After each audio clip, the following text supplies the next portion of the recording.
Hey, a very warm welcome to Fire in Practice, Conversations with Wildfire Practitioners.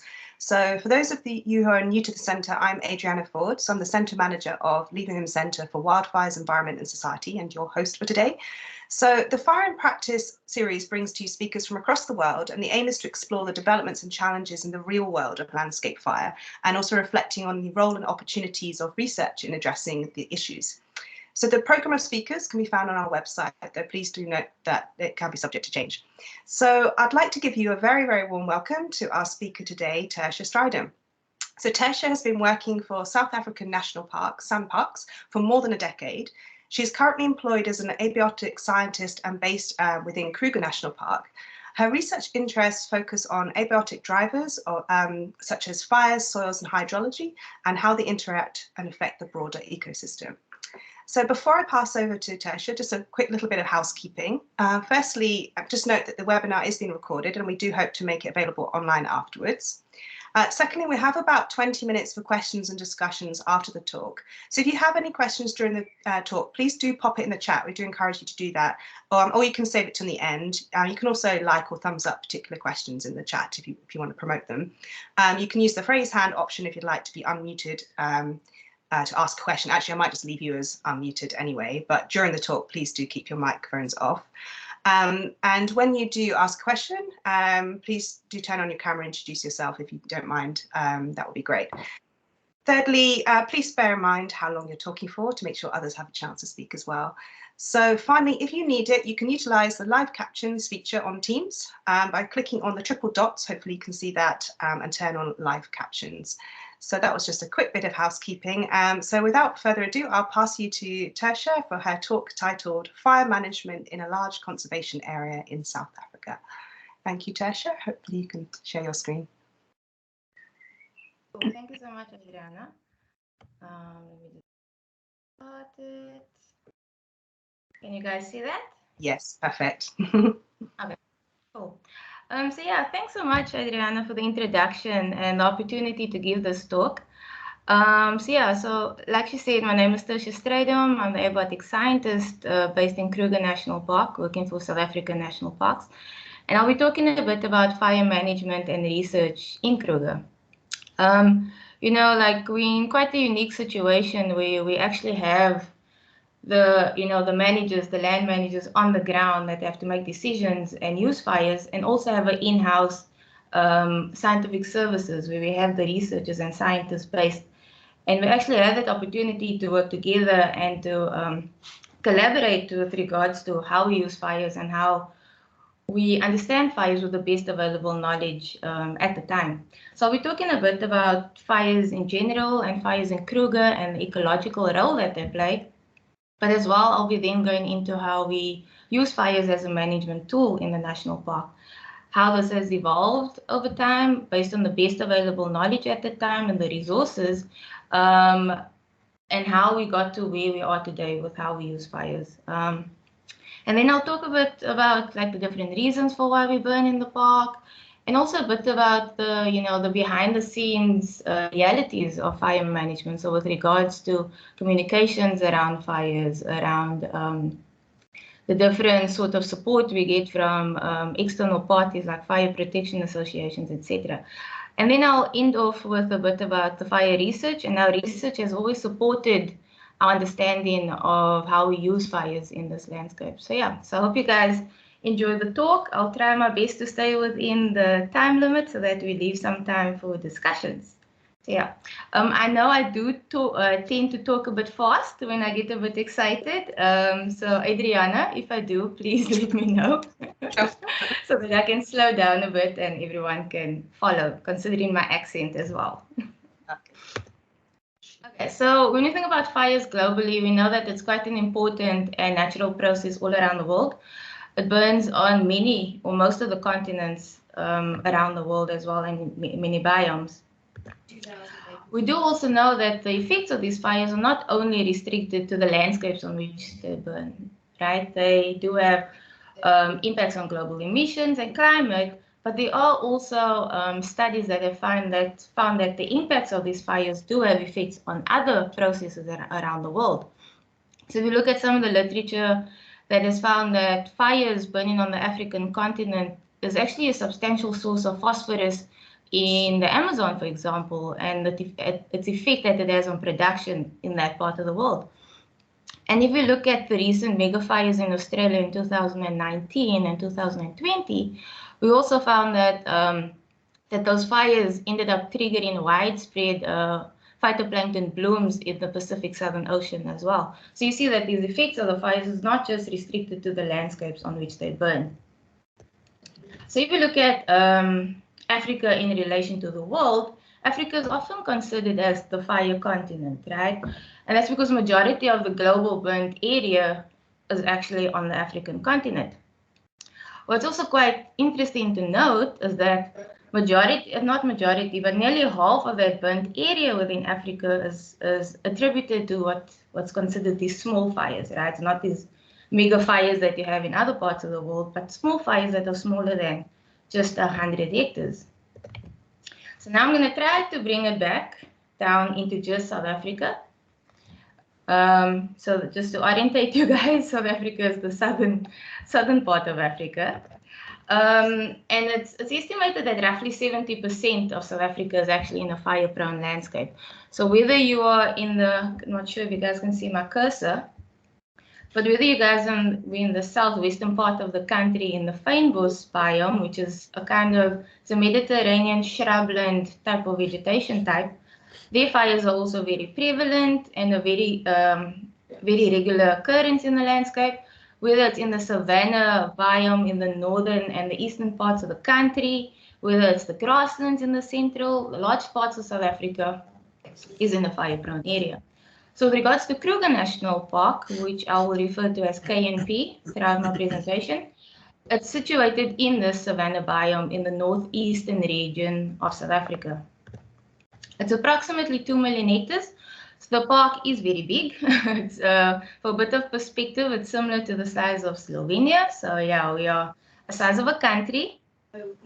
And the climate here in Kruger is ideal to support fires. We have these wet summers, where we get majority of our rainfall. So this is the growing season where a lot of the biomass accumulates. Then we also go into our warm, dry winters where there's really low relative humidity, the vegetation ends up curing. So you just have these ideal conditions with growing seasons and the warm, dry winters to support fires in this landscape.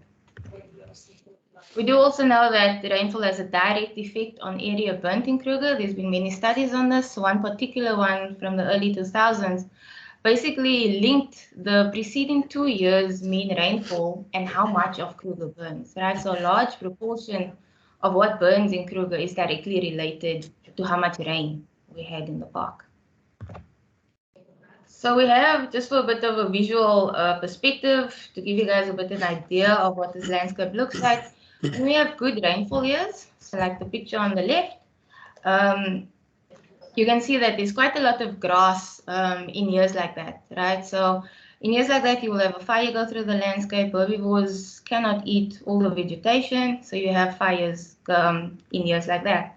On the right-hand side, we have poor rainfall years, like maybe a drought, for example, where there's not a lot of accumulation of biomass in the first place, or just really low rainfall years, and herbivores consume a lot of the vegetation. In years like that, you cannot have a fire go through the landscape.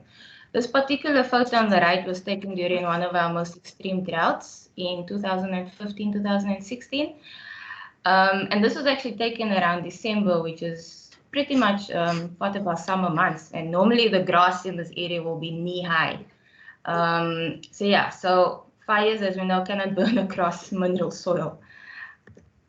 So we know that KMP fires need grass to burn. Our fires are, unlike many of the other fires around the world, we have, these surface ground fires in our landscape. So a break in fuel continuity will limit a fire from spreading. So for example, in this picture over here, where we were applying one of our experimental fires, you can see in the background, there are these burnt patches where when it was surrounded by mineral soil, the fire could not spread. So if you were to burn a patch in the foreground, for example, it cannot jump to the next area. So yeah, so grass, the amount of grass in the landscape is very important for the amount of area burnt in Kruger. So now I'm going to talk a bit about fire and elephants. I know this is quite a unique situation compared to other fire-prone landscapes around the world, but we do have this interaction between fires and elephants in Kruger. So the trees in Kruger have what we consider really thick bark. They are fire-adapted species, and the thick bark is able to protect the tree from really, really hot fires. But elephants love eating bark, particularly during the wet season, the dry season, sorry, when there's not a lot of grass available. They end up debarking trees and they eat the bark. I know that might be quite surprising for many of you, but that's like ice cream for elephants in the dry season. So they like debarking a tree. So for a bit of visual explanation for what I'm trying to say, this was pictures of two what we call silver cluster leaf trees taken about 3 meters apart while we were applying one of our fire break fires. It was a fairly hot fire, and this same fire had a different kind of impact on the exact same species of tree. The only difference was elephant damage. So on the left hand side was a terminalia that had all its bark intact, wasn't debarked. That fire was still hot enough to even scorch it, but that's the only impact that fire had on that tree. Whereas the tree literally 3 meters away, we had elephant damage before that fire. There, the heat of that fire was able to actually penetrate into the inside of that wood.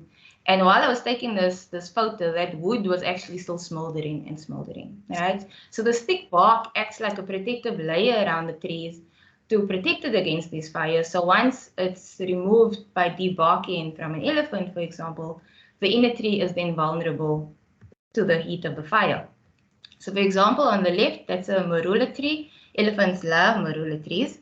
And there's an example of some debarking on the main trunk of the tree. And eventually, with successive fires and heat of those fires, that inner wood of that tree is now vulnerable to these fires. And after successive fires, it can and may eventually succumb to those fires and burn and eventually collapse. Then a bit more about fire specifically in Kruger. We know that fires are a key abiotic factor that influences the ecosystem dynamics in these African savannas. Fires are one of 4 of the major drivers, one of which are herbivores and animals, water, climate, and then there are the fires. So these fires are ignited either by people. Sometimes this can be by accident, sometimes it can be on purpose, whether it's by arson or, for example, the management fires that we use here in Kruger, or naturally by lightning. Lightning fires are, however, less common in this part of the world and in this landscape. And when it does burn, it doesn't often burn through large parts of the park.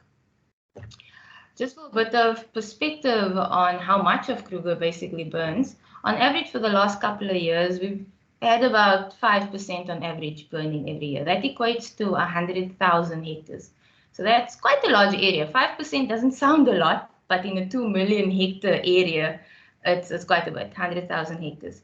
So this is just a map on the right-hand side, one of our recent fire scar maps. I'll talk a bit more about fire mapping a bit later, but this is just the kind of information that we make use of throughout the year, particularly in the fire season, where we actually keep track of fires that have burned in the park, both that have been reported on the ground. So those are the ones marked in green.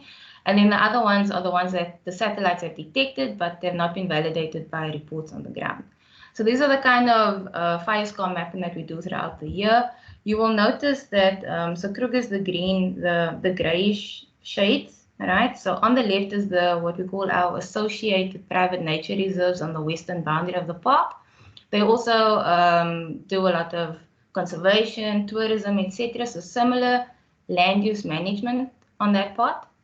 And then also on the eastern part of the park, this is in Mozambique, this is Limpopo National Park as well. So we even map fires on the external parts of Kruger, just because we are still within a similar landscape, and it helps us to get a bit more of an overall perspective of how fires are being used in this part of the world, even if it extends beyond our boundaries.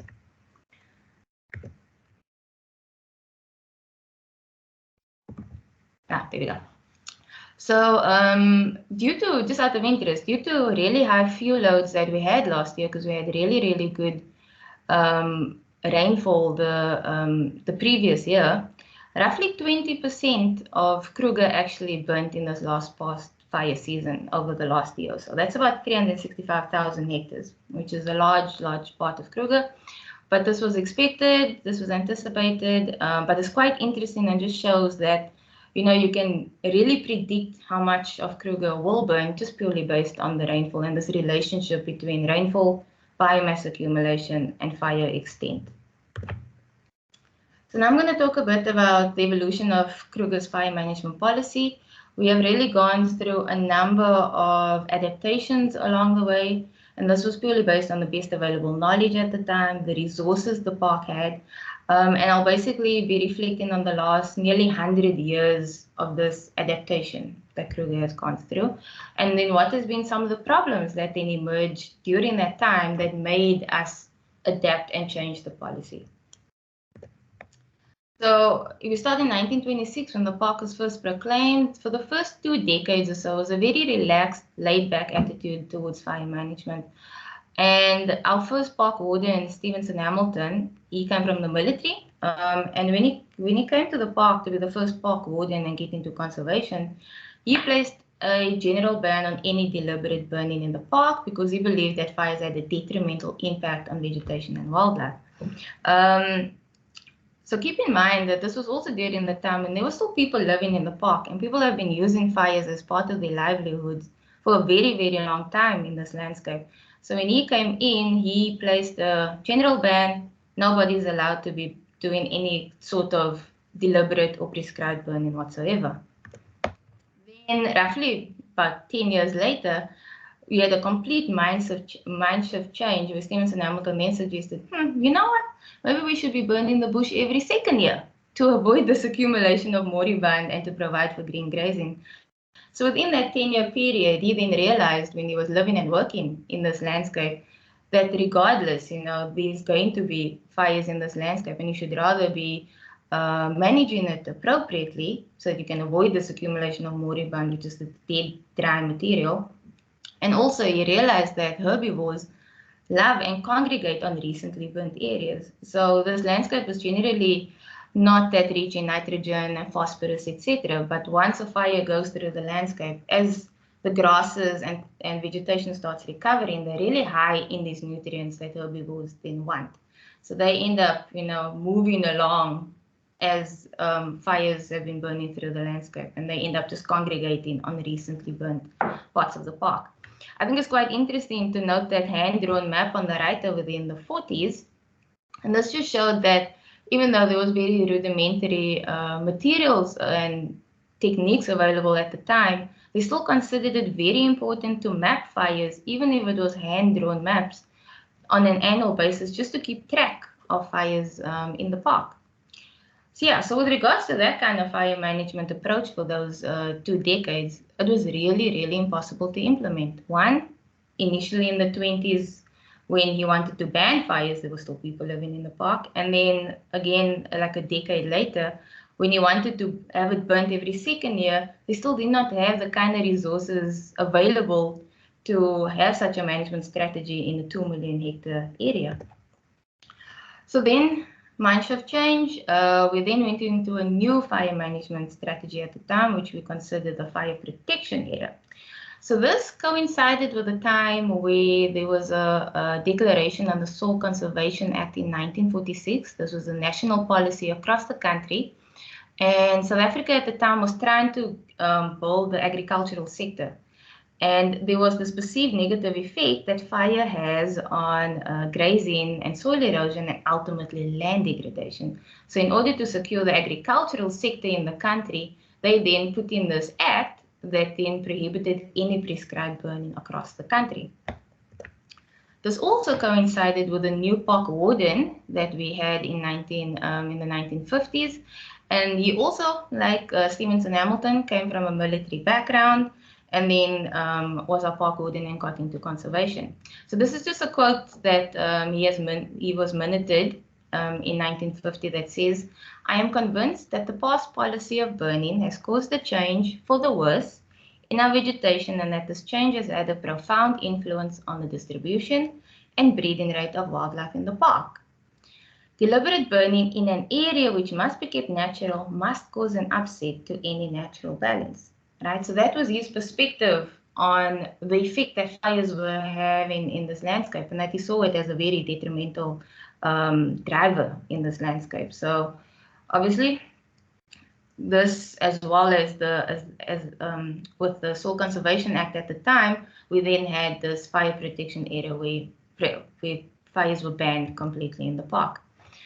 Obviously, so this is just a graph on the left over there. During the so-called era in the late 40s, early 50s, during our fire suppression, fire protection era, on the left over there, you can see this is extent, right? This is the amount of hectares of Kruger that has burnt. And the black bars is all these unscheduled, unplanned fires that have burnt in a time where we wanted no fires.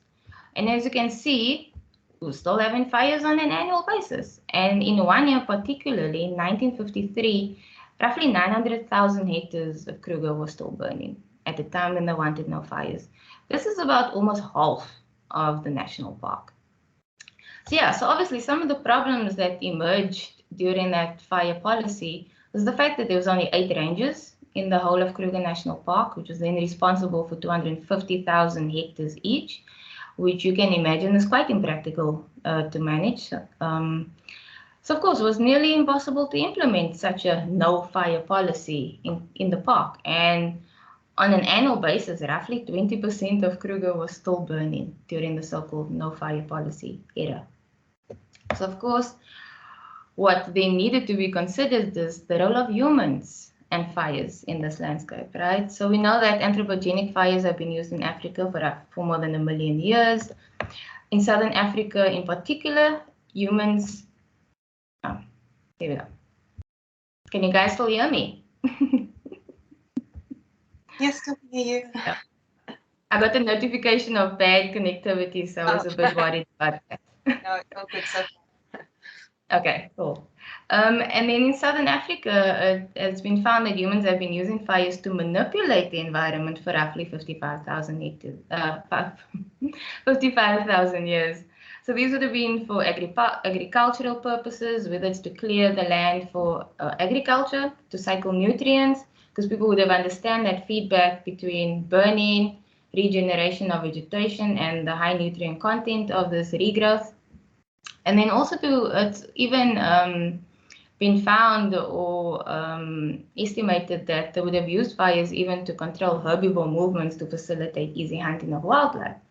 So the way they were thinking about this is that why at the time, use a lot of your resources or energy to hunt very far from where you stay, but yet you know that if you were to burn closer to where you stay, herbivores end up congregating in those recently burnt areas. It would facilitate easy hunting. So you could control herbivore movement with how you ended up using fires. And then lastly, there are also early records and journal entries, etc., from early Portuguese explorers that would refer to the interior of South Africa as Terra dos Fomos, meaning land of fire and smoke. So as early explorers were coming around the tip of Africa, these are the kind of journal entries that have been found. So there's been fires and smoke in this landscape for a long time. So considering that, in the late 1950s, we then went into our first prescribed burning era, which was a very fixed prescribed burning era. So this was after we understood that fires are very critical as an ecosystem process and that needed to be maintained and ensured as an ecosystem driver. So what happened is they then graded the whole park into 400 what we call burn blocks. And each of these burn blocks would burn on a 3-year rotation after the spring rains. So each of those blocks would burn once every 3 years after the first spring rain. So this is around October, November, that these blocks would then burn every 3 years. Problems that then emerged was there was a note in a change in grass composition. So there was this increase in unpalatable grass species. So these are grasses that are not the kinds of yummy, nutritious grasses that animals love eating, but rather the more unpalatable, fire-driven grass species. The other issue was ring burning, which is basically, if you just think of an area as a square, where 4 sides would be ignited and the fronts of those fires then converge. As you can imagine, fires don't naturally burn like that. And also that intensity where those fire fronts meet in the middle of that area is very, very high. And then just generally this lack of variation with having such a fixed cycle with burning these blocks every 3 years across the park. Yeah, so then they then had what we call then the flexible prescribed burning for the next decade. So they still kept the 3-year rotation, but then what they changed was the seasonal variation. So now what happens if you burn after first spring rains? What happens if you burn at the beginning of the dry season, in the middle of the dry season, at the end of the dry season, etc. So you could get a variation of season and ultimately intensities of fires across the park. Then we had another management strategy change, and this also lasted for another 10 years. And this was when they wanted to simulate natural conditions under which biota evolved, and they only wanted to support lightning fires.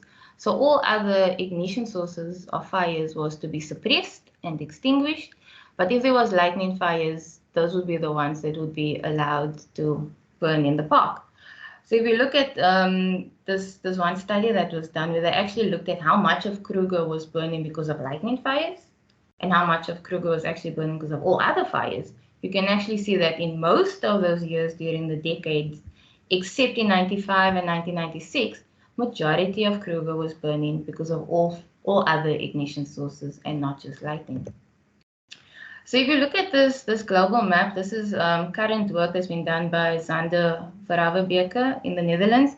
And he basically mapped where around the world there's this high probability of lightning strikes that is leading to a lot of the burnt area being because of lightning strikes, which is the yellow, versus blue, which is anthropogenic or human fires. And as you can see in Africa, most of Africa, it's human ignited fires, and specifically around the circle over here where we are in Kruger National Park. So lightning fires are not that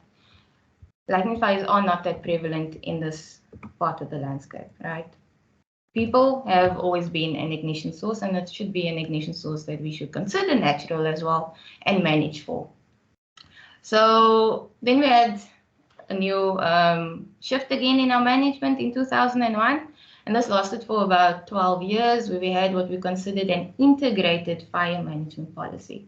So this then took into account combined ignition sources and seasonal variation. So we wanted to account for fires put in by managers, fires from lightning, fires from people in the park, moving through the park, etc., so that we could try to manage for fires more holistically. And then what would happen is we would determine how much to burn in Kruger based on the preceding rainfall and how much biomass was available to burn in the park. And then the rangers would determine where in these sections and under which weather conditions they would burn.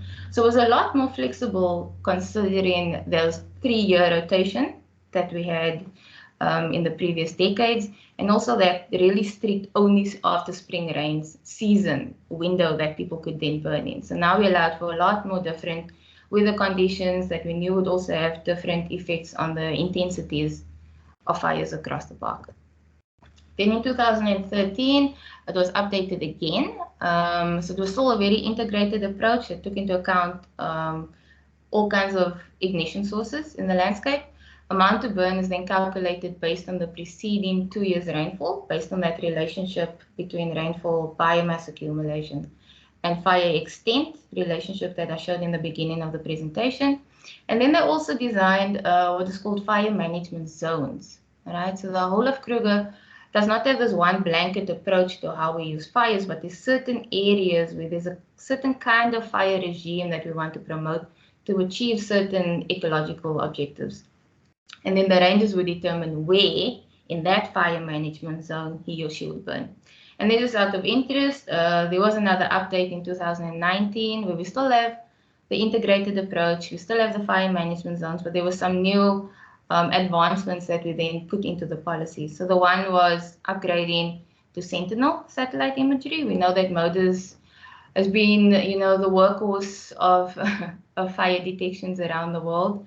And the problem with it is that it doesn't detect really small fires, we know that, and that it also doesn't detect really cool fires. So Sentinel allows for a lot more of an accurate estimate and delineation of fire scars. Then also we including burns for anti-poaching reasons in the fire management toolbox.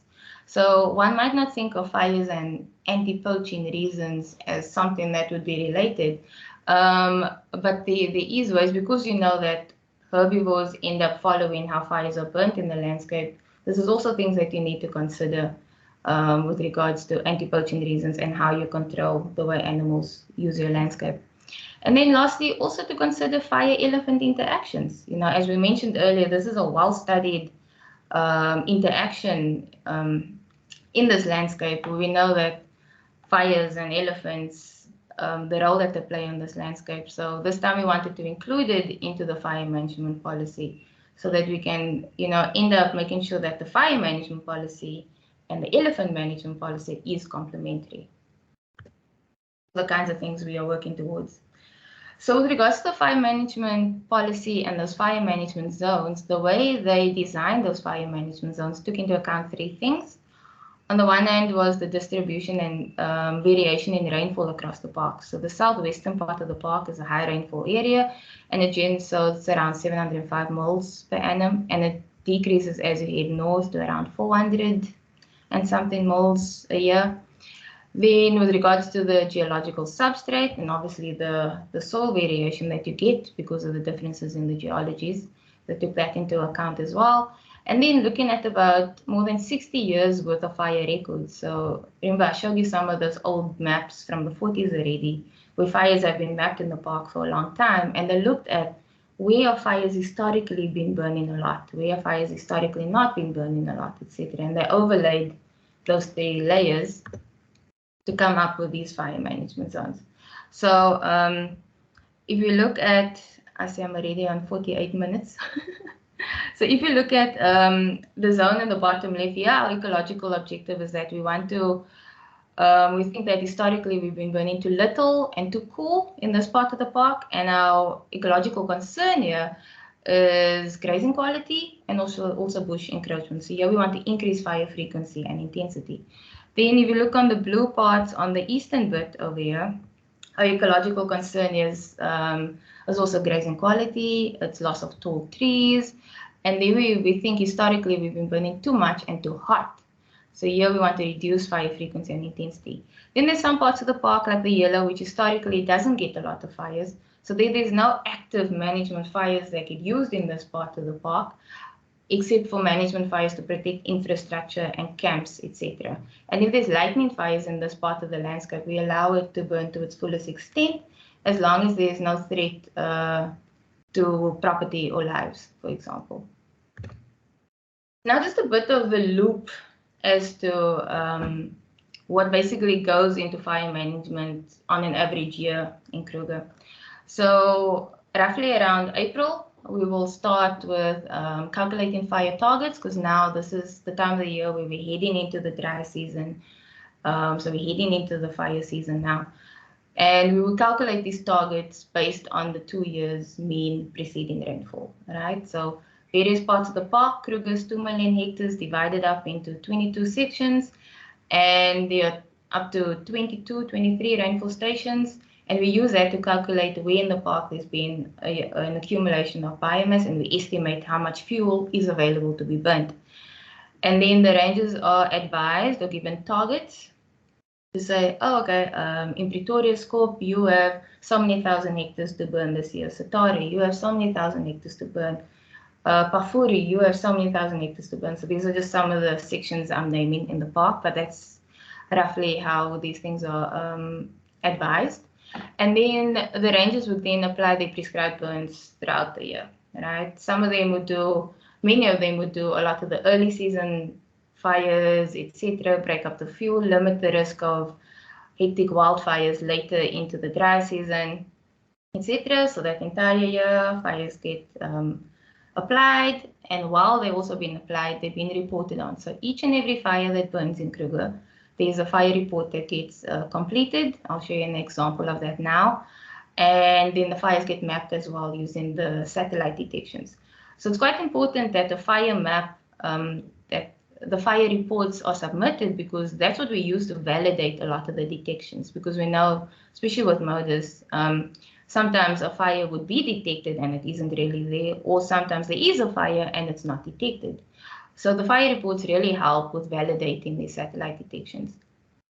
And then at the end of the year again, at the end of March, April, we then assess the previous year's fire season, right? So now based on the targets that we had of how much we wanted to burn, what kind of fires we wanted in various parts of the park, we then assess how we actually did in relation to that. So this is what we call our thresholds of potential concern, or what in the third column over there we'll call fire regime related thresholds. And in some of these zones, like zone 1 was that red area in the southwestern part of the park, where I said we want to increase fire frequency and intensity because of our ecological objectives that we want to achieve using fire. So there are certain thresholds that we use to gauge and evaluate ourselves against.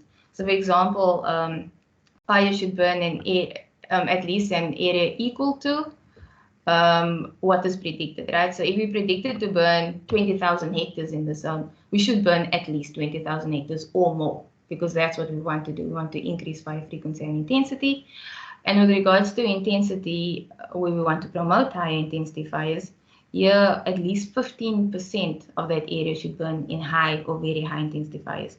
And then just as another example, zone 3, for example, was the blue ones on the eastern boundary of the park. There we want to reduce fire intensity and fire frequency. So some of the thresholds that we evaluate ourselves against are things like no more than what is predicted to burn should burn. So if we predicted 20,000 was supposed to burn in that part of the park based on the available fuel, we shouldn't be burning more than 10,000. So that is how we would gauge our progress. Then with regards to intensity, because we do not want very hot fires in that part of the park, we do not want more than 10% of that area to burn in very high and high intensity fires. So these are some of the targets that we evaluate ourselves against at the end of the year. So some of the reasons for burning, I have touched on this briefly throughout the presentation so far, but one is to promote the ecological role that fires play in this landscape. As part of the rejuvenation aspect of this landscape, and things recover really well and need fires and thrive in fire-driven landscapes. Secondly, as a safety requirement, so there is national legislation, the National Veld and Forest Fire Act of 1998, which states that, as a fire-prone landscape, as land managers, we are responsible for putting in safety burns, or what we call fire breaks. So these are just some pictures on the right-hand side. This was us applying a fire inside one of our tourist camps, just so that we can limit the risk of, if there's a fire around the camp, of it burning into the camp. And then also the next picture is some of the prescribed safety burns that we were doing in and around our office block and residential areas around Skukuza, to limit that fire risk around infrastructure. And then a large part of the other fires that we do as well, and a large part of the fires that I'm quite involved in, is the research and experimental fires. So this particular photo was taken on one of our experimental burn plots last year in August, but I'll talk a bit more about that particular experiment shortly. So now we're going to go into what we call the Fire Protection Association. So this is what I mentioned also in the introduction. So Kruger is part of what we call the Greater Kruger Fire Protection Association. So it's us and those neighboring private nature reserves on our western boundary. And this, like the burning for safety requirement, is based on the National Veld and Forest Fire Act, and we are legislated by law to be part of a fire protection association. And basically, it aims to guide and govern the use of fire as a management tool and to reduce and mitigate the risk of wildfires. It also has a sort of governance function to permit the use of prescribed high-intensity fires, etc., or prescribed fires in general during the peak fire season when the fire danger index is really, really high, for example, in the peak of the dry season. We even have a WhatsApp group that has many of the rangers and people that manage and use fires in the park, as well as the neighboring parts of the park. And it really helps with, each time when we put in a fire, we notify the entire park, basically, and neighbors that we are putting in a planned burn, the location, the time, the date, etc. So that also if they see smoke on the horizon and they were not expecting a fire in that part of the park, it helps our reaction time to be a lot more improved, to know that we suspect that is not a planned fire. And also the fire protection group is really good with also just, facilitating support between others. So whether, like even last year, there was an accidental wildfire near one of the associated private nature reserves, and it was threatening some of the lodges, but we end up being able to give support in fighting these fires because we also have, trained people, equipped people, etc. So we're able to support each other as well. So with regards to the fire reports, as I mentioned, each fire is reported in Kruger. It helps with validating our satellite detections. This is just an example of our reports. So it takes into account the date of the fire, the time, the section, which part of Kruger is burning. GPS coordinates, especially if what we call point ignitions were put in for prescribed burns. Those coordinates are then recorded as well if they are available. And then also quite important, the cause of the fire. Is the fire put in because it's a management fire? Is it a fire from beyond the boundaries? Is it a lightning fire? We want to keep track of fire causes as well. And then just a bit into the advancements in how we've been mapping fires over the decades since the 40s. And as you can see that, it started with hand-drawn maps, we improved with the MODIS satellite detections, and now we're using, some of the better available satellites out there, such as Sentinel. And then I think these are the last few slides. I'm trying to keep track of time. If you think of fires in a national park, and you think of national parks in general, the public has a massive interest in the national park and how we manage the national park, which makes total sense because there are stakeholders, and this is part of their natural heritage. So they are very interested in how we use fires, and sometimes it's very hard because the perspective of fires in the public is very different, and it's often anti-fire. So when it comes to wanting to use fires proactively as a land management tool, sometimes, most of the time, the public is very apprehensive about this. So we, just out of interest, for a special issue last year for a local journal, we wanted to look at what role mass media plays on driving narratives on fires in national parks. This was a really fun paper to be involved in with some co-workers. And we basically analyzed roughly about 400 media reports. So these are print media, online, TV broadcasts, radio broadcasts, etc. We wanted to look at, what's the role of scientists versus just the media in balancing media coverage on how fires are used in national parks. And just for some take home, basically when there was no scientist or fire manager involved in driving the narrative behind fires, it tended to be a lot more negative, right? So these are just some of the headlines that you would get for some of these kinds of articles. And these are mass media is how majority of the public get the information, right? So if we're not part of the actors in driving this narrative, these are some of the perceptions that then get spread. So these are just some article headlines. As you can see, fire consumes Griekie. So you can see it's very emotive words that gets used. Weekend flare-ups is a warning of what's to come. Hard road back for victims of the Great Fire of Neisner. A lot of the articles are also very about reactive fire management, not proactive prescribed burning. So more than 600 firefighters ready to fight fires. Those are the kinds of articles. But once a scientist or a fire manager is involved in this narrative, it tends to be a bit more balanced and nuanced because we end up giving a lot more further information on, yes, there is a negative, damaging aspect of wildfires, but there are also ecological roles that fires play in the landscape.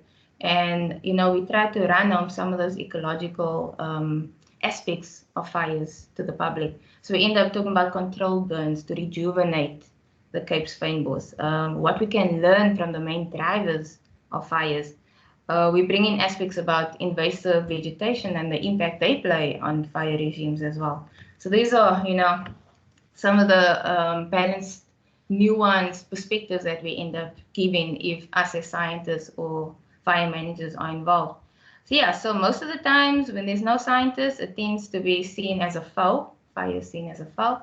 But when there are scientists involved, we tend to give a more negative and positive, more balanced perspective on fire. So yeah, as scientists and managers, we need to engage more with mass media so that we can give that balanced perspective and not just have always the negative perspectives of fire out in mass media. But I know us, we tend to be introverts and we often just, our research just ends up with published papers and then we think we're done. We don't get it out beyond that. So obviously we took our own advice as well, and we made sure. So a couple of my co-authors, they were on radio interviews about this, podcasts, etc. We wrote the article for the conversation on this as well, so that we can, be a lot more involved in media coverage on this.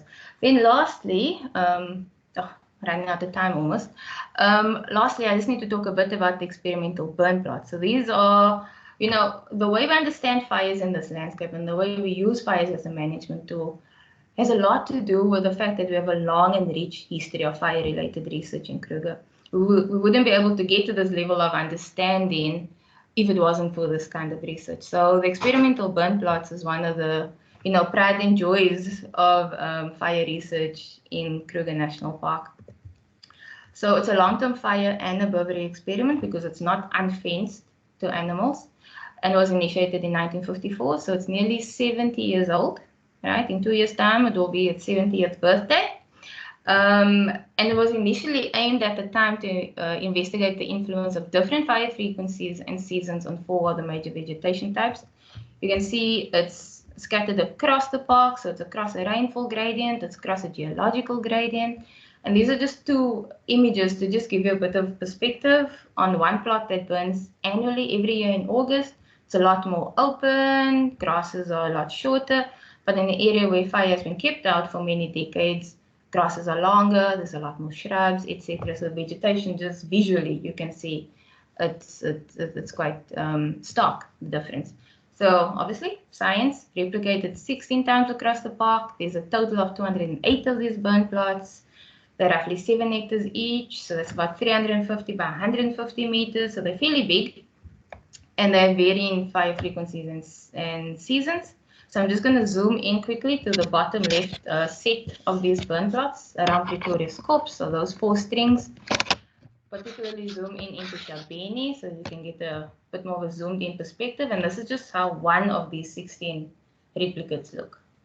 So you'll have one control where fire is kept out, so it's removed as a driver in this landscape, in this part of the park. Then you get one like plot 3, where it burns every year in August.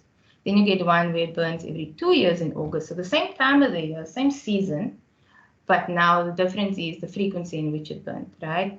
Then there's August 3. So once again, all in August, difference is the frequency in which it burns. So one plot will have 3 years worth of biomass accumulation versus one that only has 1 year's worth of fuel load. And then just for, you can imagine, to have such an experiment running in the park takes a lot of time and investment and energy from many partners. There's been a number of fire managers that have maintained this experiment, throughout all these decades. So, what is some of the return and value that you get from these kinds of experiments? And this is just, over the last like 6.5 decades, things like publications, reports, theses, etc., to show the value of this. As you can see, things have really, really picked up as interest in fire ecology, and the fields of fire science has grown over the last couple of decades. And this is only updated up until 2020. So once we get a full decade, it will be interesting to see how much products actually came out in this last decade. So yeah, No, I'm almost done. So I'd just like to acknowledge SANParks Conservation Management and the rangers. They play a large part in managing fires in the park, putting in a lot of these prescribed burns across the park. As you can imagine, to do something like this in 2 million hectares takes a lot of role players to do this. Then there's also SANParks Technical Services, which is the technical guys, which is quite important for grading fire breaks, etc. And then also the Scientific Services Fire Team, which is the team that I work really closely with to help maintain the experimental burn plots. And we also work very closely with conservation management and rangers, that even if there's accidental fires or fires that need to be put in for safety reasons and infrastructure, we are there to assist and help as well.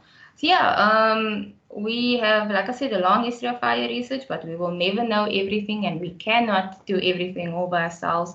So if you guys are interested to come and work in Kruger and do some research on these experimental burn plots or other fire research, you're more than welcome to contact us and come and work with us.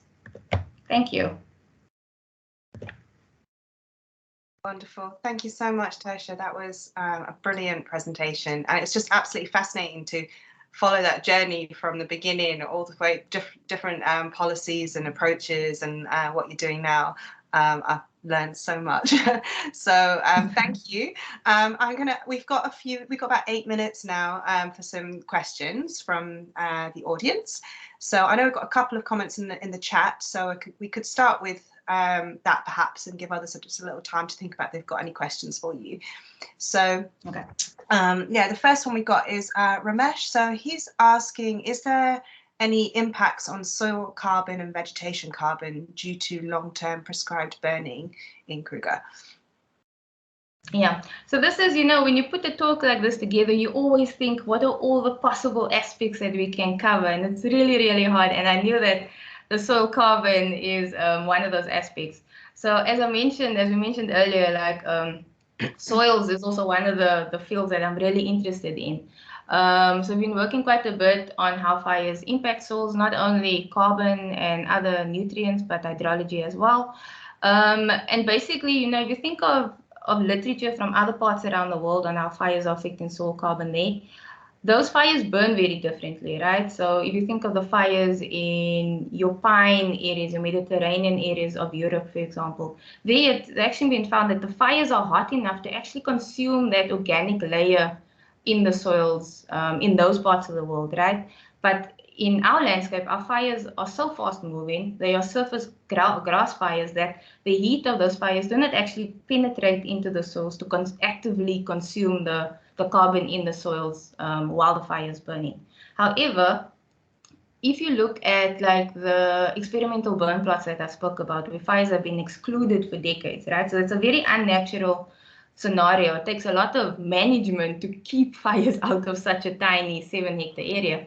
But we've been able to actually show that in areas like that, there is increased carbon in that small plot, for example, where fires have been kept out for decades. And the reason for that is because makes you think, 2 reasons. One, is it a direct effect or indirect effect of fire?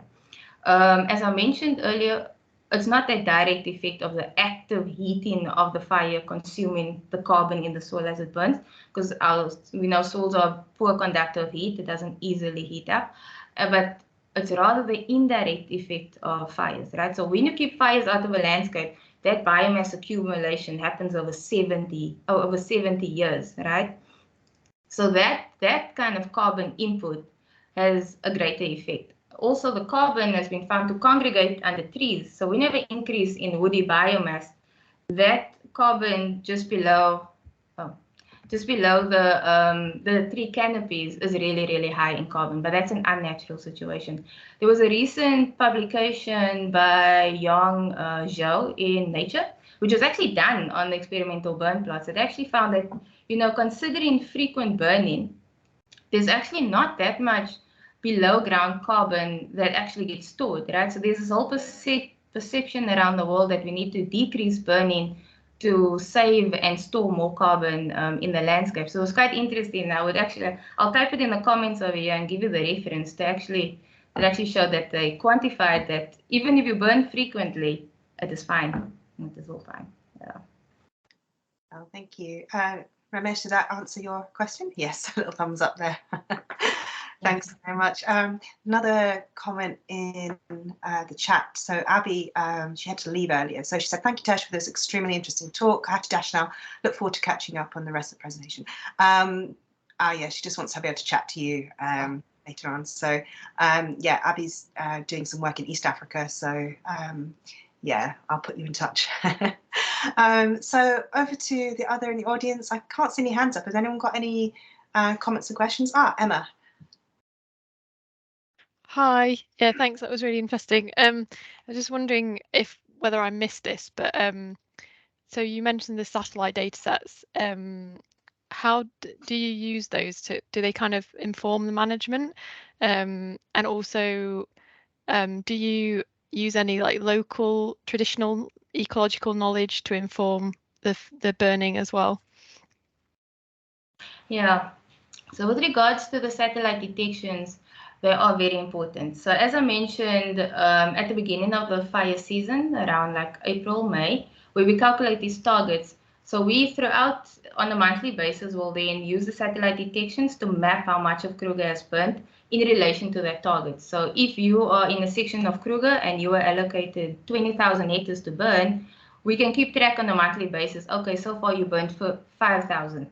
You have burnt 15,000. So we make sure we use the satellite detections throughout the year to inform management on a regular basis, so that the rangers know whether they need to stop burning, slow down because they're reaching their target, or they're not burning enough. And then with regards to traditional knowledge, so outside the park, for example, people are still using fires traditionally, how they have always been using it. I didn't show some images that I do sometimes show of where you can actually see the boundary of Kruger and how both sides of the fence, both inside the park and outside the park, there's the use of fires, but there isn't elephants, and how different vegetation looks. And people in even in Mozambique, in Limpopo National Park, people are still living inside the national park, and they actively use fires. How they've been using it for a very long time.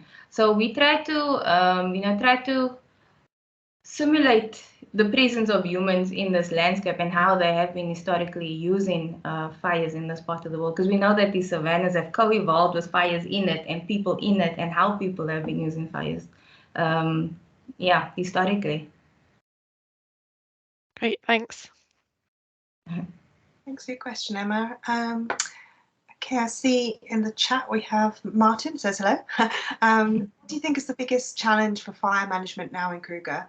And if there is one new thing that satellites could tell you, what would it be?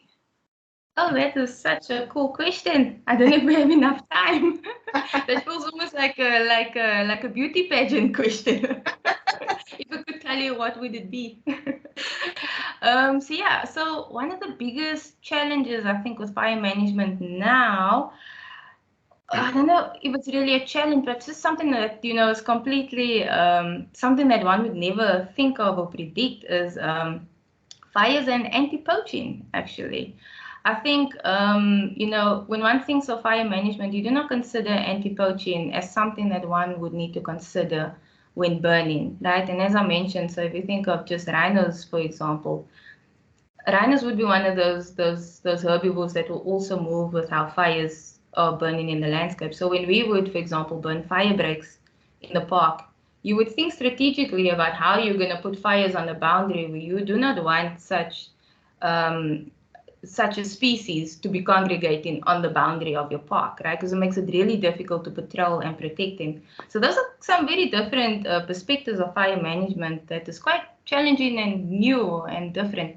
I think the other big challenge is this new, talk and debate on the drive behind pushing for only early season fires because of emissions, for example. And there's lots of talk and debate on how should we be changing towards only promoting early season fires purely for emissions, and then not really for the other role that fires do play later in the dry season as well.